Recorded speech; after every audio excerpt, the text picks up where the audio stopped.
Hey guys, bữa nay đi xa mà em thấy bông quá sẽ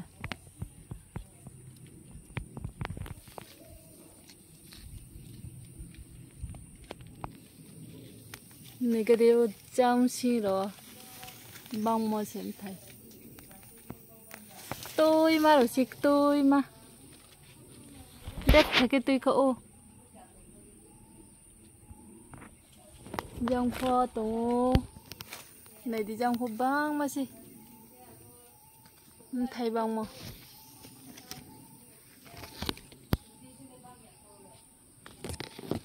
tôi mà sẽ hasta cái thầu bét ha xa mà em phăng